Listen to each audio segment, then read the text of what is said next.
Alright, hey, what's going on, guys? My name is Slikk, and I'm back again with another video. And before I get started with this one, I just wanted to say thank you all so much, everybody that has been tagging me in the hashtag 7favoriteYoutubers tag. Many of you guys have tagged me as one of your favorite YouTubers, and I'm so honored and humbled that any of you would consider me one of your favorite YouTubers. It really gave me a boost, a surge of motivation to make this video. I was actually planning on doing it tomorrow, so it's not like the type of motivation where I was like, oh, I didn't want to do YouTube anymore until you guys tagged. Not the case, okay? I'm very motivated to do YouTube, but I will say I did get a surge in motivation seeing everybody, so many people tagging me as one of their favorite YouTubers. I was like, I'm gonna make this video today rather than tomorrow. So here you are watching the video of my top 5 favorite superheroes list. Also, one thing I want to mention before I get into the video is, as many of you know, I'm a Loot Crate partner, and I feel as though I like to report on themes that I feel as though interest you. Of course, this month's theme for Loot Crate in August is Antihero, of course, corresponding to the release of Suicide Squad in the month of August. So I mention this because of the fact that I talked about the Versus Crate back in March. A lot of you guys seem to enjoy that. You can get the crate yourself because it features exclusive Harley Quinn items, and again, the theme is Antihero, so I feel as though a lot of you guys would be interested in this, and if you are, you can check the link in the description below. I'll have it linked, and you can also use my discount code to save 10%. And yeah, you can get the crate itself, including shipping, pay for shipping included, for all less than $20. All of it's less than $20,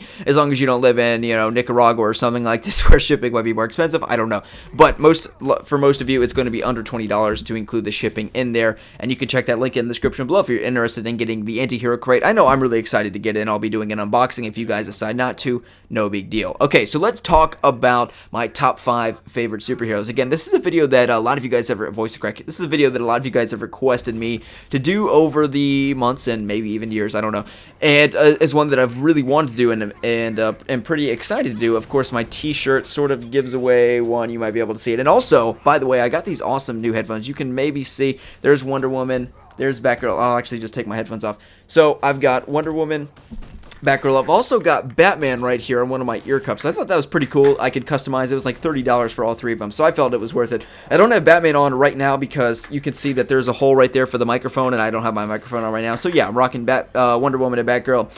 Pretty damn cool if you ask me. Okay, so let's talk about my top 5 favorite superheroes, and we'll start with ones that, of course, I'm a pretty big Batman guy. You can expect him to be on there, so I've pretty much already given away 2/5 of the list, and maybe even Wonder Woman if you think that she'll be on there. Okay, so my top 5 favorite superheroes. Here are 2 that are without a shadow of a doubt in my top 5 list, and that is Superman and Supergirl, the last son and the last daughter of Krypton, respectively. So this is going to be a pretty chill video, by the way, so if I take a sip of my Coke, then you know why, because I need some caffeine, of course. It's kind of late as I'm recording this. Okay. So, why is Supergirl in my top 5? Some of you may be sort of curious about this, because I feel as though some people sort of perceive that Supergirl is just sort of the female version of Superman, and in some ways I will concede this. Their power set is very similar. Their origin on a surface level is very similar. Their origin, if you look at it at plain value, is very similar. They left in the same sort of pod from the same planet and traveled the same light years and light years away to a different galaxy to live in a new planet with a species of people that aren't themselves. Okay, so in that sense, yes, their origin is quite similar. However, I would ascertain that Superman and Supergirl, almost in a strange way, have the exact opposite origins in terms of how that origin implicates the future of that hero's life and the actions of that hero. Okay, so I'll give you an example. Let's just think on a very surface level, or actually more on a deeper level, about the differences between the origin of Superman and Supergirl. And as I mentioned, I think you'll realize that they're almost opposites in a strange way. Okay, so Superman in every way was raised on Earth. He learned in a Kansas City boy class. He didn't live in Kansas City, but anyway, Kansas boy. Lived in a Kansas City, Smallville. He was raised by a Kansas family in the United States of America. He never knew his parents from Krypton. He doesn't remember, his father. He doesn't remember his mother. He doesn't remember a second of ever being on Krypton. He was an infant when that happened, and he just traveled, unlike Kara, a straight shot to Earth. So he doesn't remember anything. He doesn't remember a second of it. Compare that to Kara Zor-El, who in every way was raised a Kryptonian. Kal-El was raised as a human. The only difference between he and all of his classmates and all the other kids his age is that he had Kryptonian cells, but in every way he looks like a human, he acts like a human, he just wasn't one, okay? But the difference between them is that Kara Zor-El in every way was a Kryptonian. She was raised on Krypton. She spoke Kryptonian before she spoke English. And as many of you know, she basically left when she was roughly 12 years old, a young teenager, somewhere in that range, is when she departed from Krypton. She, actually many comics depict her like babysitting young Kal-El. Now, the Man of Steel movie kind of depicted it as like, Kal-El pops out and he's off, like he's literally like 2 seconds old when he leaves Krypton, so obviously that can't happen. But yeah, anyway, so Kara Zor-El and Kal-El, they come from the same place, but their lifestyle is very different in how they're raised. So again, Kara Zor-El is a Kryptonian, raised a Kryptonian, Kal-El raised as a human. So when we see Kara Zor-El come to Earth, her experience is very different. She learns English. She's speaking Kryptonian when she comes out of the pod. That it's not, she doesn't know English. So the Supergirl show sort of botches this. I feel as though she should be speaking Supergirl in some of the flashback scenes, but no, she just, you have to suspend your disbelief. But no, Kara Zor-El should be speaking Kryptonian or Kryptonese, whichever you like to say. So yeah, I think that sometimes their origin is paired as one and the same, but they're very different, almost in such a way that it's almost disingenuous to align them as one and the same, because their origin is so very different. And if you really think about it, in my personal opinion, Kara Zor-El's origin resembles that of Batman's, much more so than Kal-El's, because again, Kal-El, his parents are, Pa and Ma Kent, Martha Kent. Really, that's not the case with Kara Zor-El. She's 12, 13 years old when she comes to Krypton, and she's adopted by the Danvers. It's not like one of those things where, like, you're my mom, you're my dad. No. She saw her parents blow up on an entire damn planet. She knows her parents are dead. So we see her basically, her superhero life and story is constantly flashing back to her parents and flashing back to her experience on Krypton, which again is very different than Kal-El, who doesn't have that sort of resemblance or sort of commitment to the planet of Krypton and her home, or his home there. She does, though, and again, I will attest very strongly that Kara Zor-El and Batman have a much stronger, their origin is much more similar, I will say, than is Kal-El and Kara Zor-El. Okay, so yes, Superman, Supergirl, I'm 7 minutes into the video, I've only mentioned 2 people, definitely on my top 5. Now, let's talk about another pair of people that are definitely in my top 5, and that is Batman and Batgirl, specifically Barbara Gordon, Batgirl. And I will say that Barbara Gordon is probably, Barbara Gordon isn't a superhero, but Batgirl is, right? When she puts on the mask, then she's a superhero, much in the same way Bruce Wayne isn't really a superhero innately, but he is as Batman. I would certainly attest, even though he doesn't have superpowers, Barbara Gordon almost has superpowers, right? She has a memory that she remembers everything. Everything she sees, she remembers. She's a brilliant student and a librarian, fittingly, because she remembers everything that she sees. Batman, I would say, overall, from a detective sense, is more savvy. She's more tech savvy than he is, but he's the greatest detective in the world. You can't take that away from him. So they're very intellectual, both of them, in different ways. I will say that Barbara Gordon is a character that she is my favorite out of all 5. It's one of those things where if somebody were to ask me on the street, like, who's your favorite superhero, I wouldn't say Batgirl. I would say Batman, just because a lot of people don't even know who Batgirl is, like who the actual identity is. And of course, there's many Batgirls. There's Cassandra Cain, there's Stephanie Brown, there's actually some comics that will depict, like, the Future's End Batgirl, where Lucius Fox's daughter is Batgirl, and of course Lucius Fox's son is also Batwing, who is a superhero, not the actual, Batwing, like the actual vehicle, but no, there's actually a superhero named Batwing. So Lucius Fox's son and daughter, albeit somewhat in a shoehorned way, are depicted as, Bat family members, not really, but anyway.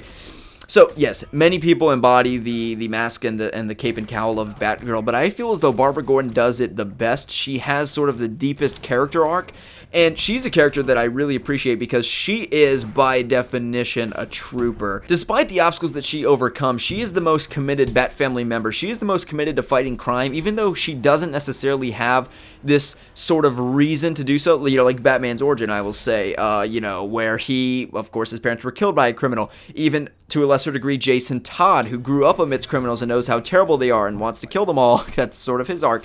Barbara Gordon, of course, her father is the police commissioner, but she really just has a passionate commitment to servicing others. She's not in it to really beat up other thugs. Maybe to a small degree Batman is, and sort of letting out his childhood anger against criminals. Not mostly, but mostly he's good. He has good intentions and goodwill. but there's a little bit of that. We see a little bit of that in some of his darker interpretations of the character, where he's beating the snot out of people, and he's sort of letting out that childhood angst into the criminals. That's what I feel as though one of the reasons that Batgirl was actually butchered in the Killing Joke film, because she's depicted as sort of the same, even though I love to see her beating people up, because sometimes she's depicted as sort of a softie, which I hate.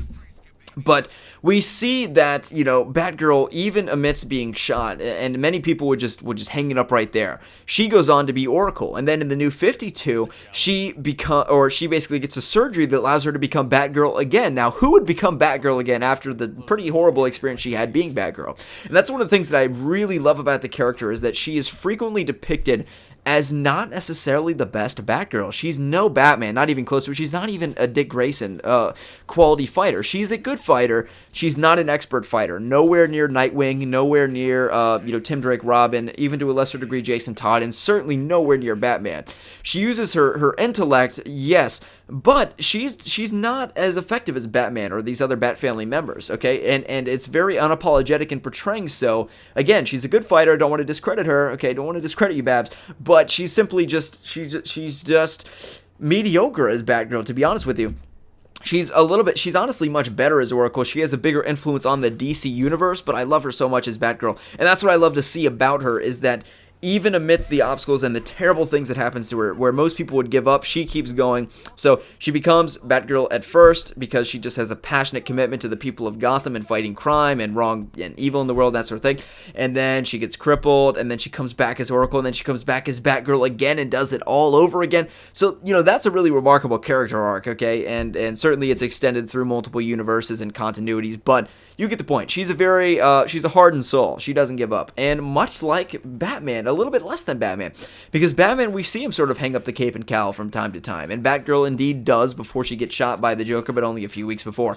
And then she's Oracle, and that was sort of the rejuvenation. The Joker sort of brought her back to her passion of fighting evil. So I think that was sort of a brilliant arc, and one of the best things to come out of the Killing Joke for Barbara Gordon, which is, commonly referred to as not very good for the character, which it's not, but yeah.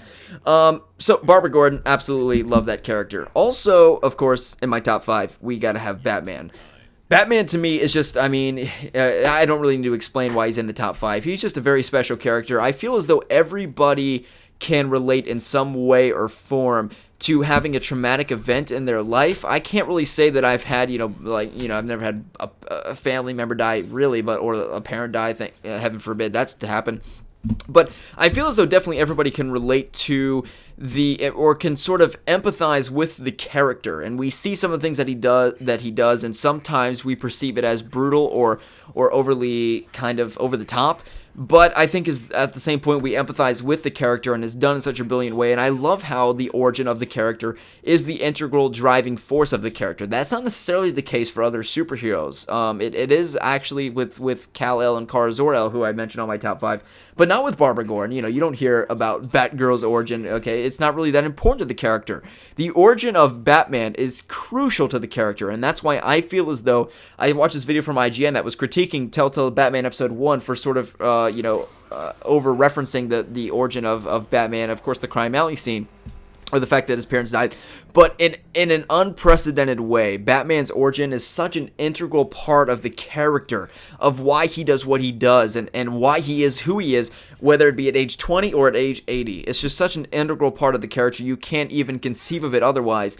And, as I mentioned, Kara Zor-El and Batman, in many ways, and the implications of that origin to the character as they age, or as they become their actual hero, it's quite similar, and that's one of the reasons I love both of those characters. Okay, so that's my top 4. So, you guys knew Batman was going to be in the top 5. That's a gimme. You see all the posters around here. Huge Batman fan.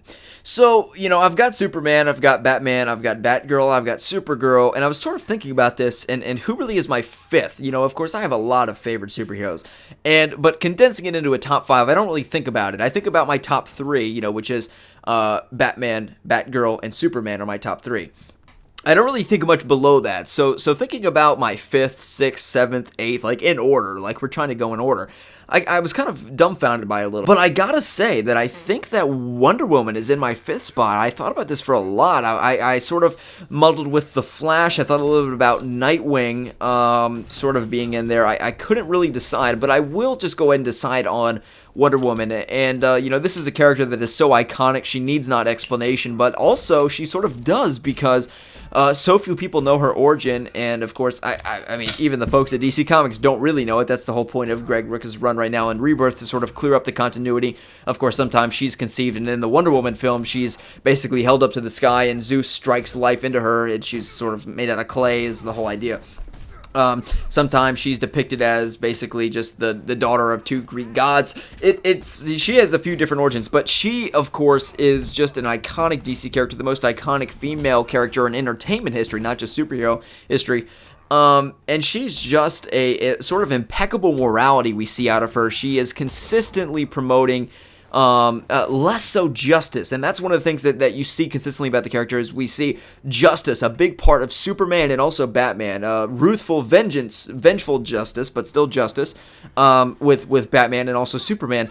Not so much with Wonder Woman. Wonder Woman is much so more about peace and affinity and love and that sort of thing, which is kind of, you know, mushy-gushy, whatever. I don't really talk about much, but anyway, she's an awesome character. She's a badass character, and the Trinity. I mean, I've got to have the Trinity in my top 5. These are the 3 most iconic characters in all of superhero fandom, right? I mean, Spider-Man's definitely in here somewhere in the mix, but Batman and Superman are the 2 biggest superheroes ever conceived. Okay.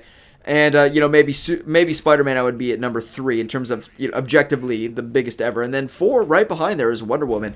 And she's a character that has sort of remained stagnant in a pop culture sense. She's one that's always been in the pop culture limelight.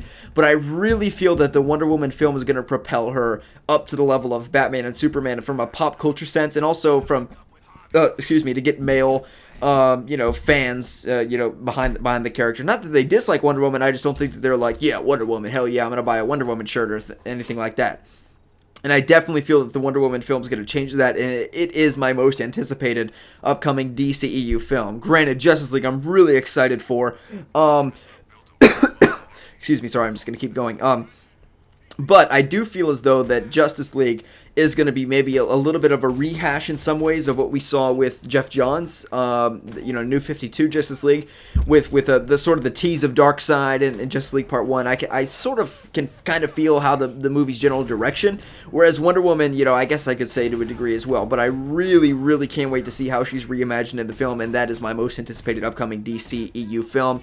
And I'm also incredibly ecstatic for Justice League as well. So, I mean, it's really just 50-50. I'm excited for both for different reasons. I shouldn't say that Wonder Woman is my absolute favorite, but I cannot wait to see that origin on the big screen and how the DCEU interprets Wonder Woman's very diverse and many times redone and reinterpreted origin of the most iconic female character in entertainment history. So anyway, guys, hope you'll have enjoyed the video. That is my top 5 superhero list. In order, we'll go ahead and say Batgirl, Batman, Superman, Supergirl, and Wonder Woman, all in my top 5. Let me know your thoughts on my top 5 in the comment section below. Most importantly, the most important part of this video is not mine, but your top 5. Leave that in the comment section below. Also, head over to Twitter. I'm going to be hosting a DC Comics thread in just a little bit. If you don't know what that is, then you'll find out when you go to my Twitter. Okay, hope you guys have enjoyed. My name is Slikk, and we'll see you in the next one.